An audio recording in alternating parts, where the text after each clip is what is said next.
Króatóborgum oturgjald. Hvað oturgjald? Oturgjald annað orðið við gull. En akkur það orðið við gull?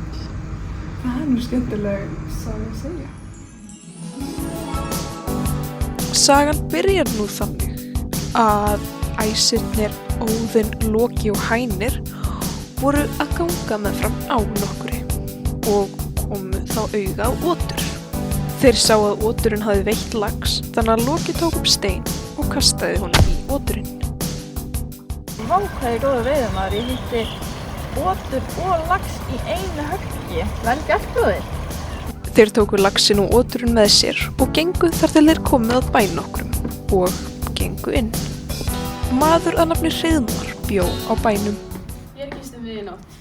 Og hverjir eru þið? Ferðalangar og við komum með mat. Ha? Þetta er son minn Otis. Þið drápu son minn. Fáfnir og Reginn, komið yngur stundinni og handsa með þessa morðingja. Synir Hreiðmars komu þá hlaupandi inn, öskureiðir. Hvað að ykkur? Fáfnir og Reginn bundu þá æsina höndum og ætlaði að láta það borga fyrir morðið. Við skulum gefa okkur fjörmest, nefnið bæð. Við viljum það mikið gull til að fylla oturbelginn að innan og einnig að utan. Loki, þú rúttar þessu.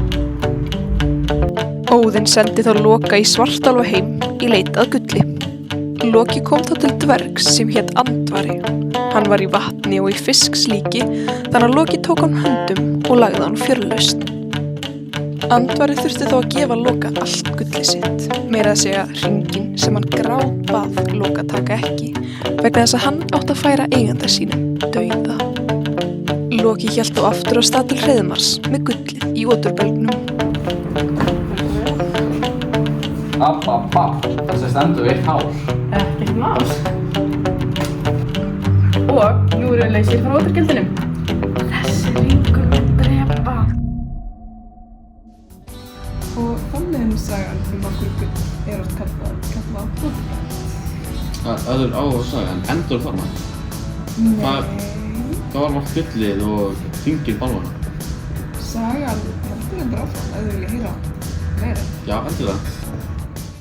Þegar Hreiðmar fekk gullið, vildi hann ekki deila því með sonum sínum, Fáfni og Regni.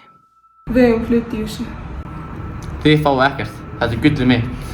Fáfnir lét sér ekki bjóða þetta þar sem þeir áttu allir hlut í gullinu og stakk föður sinn. Þú drafst hann? Fyrir gullið.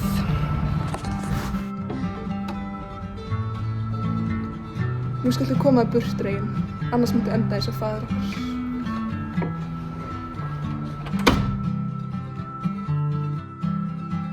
Fáfnir flúði þó burt með gullið og fann sér stað á Gnitaheiði.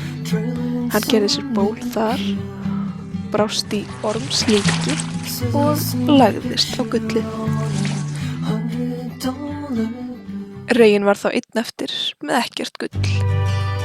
Hann ákvað að sigla til Hjálpreggs konungs á Þjóði í leit að vinnu.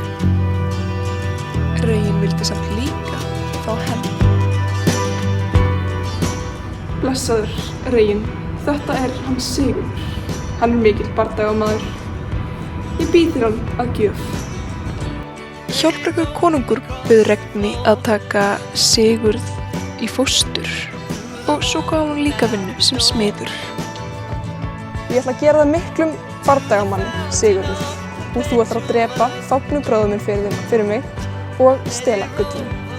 En áður en þetta gat gerst þurfti Reginn að smíða sverð fyrir Sigurð. Hérna er sverðið Gram. Það er svo beitt að getur skorið í gegnum hvað sem er. Takk fyrir. Svo vel. Reginn tók það að sér að þjálfa Sigurð og gerði hann að miklum bardagamanni. Þú ert tilbúinn, Sigurður. Góða ferð.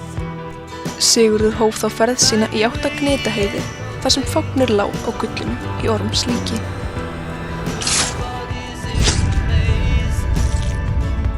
Nú fær ég mig hjarta til Regins. Reginn hafði beðið Sigurð að taka hjarta úr Fáfni og steikja það við eld.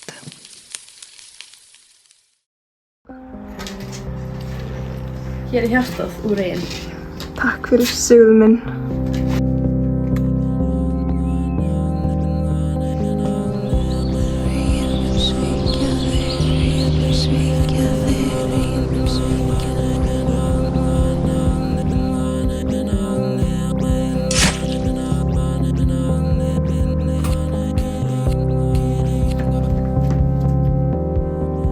Sigurður tók þá allt gullið, setti það á hest sinn og reið burt. Og þannig klárast sagan. Alexander, Sigrún,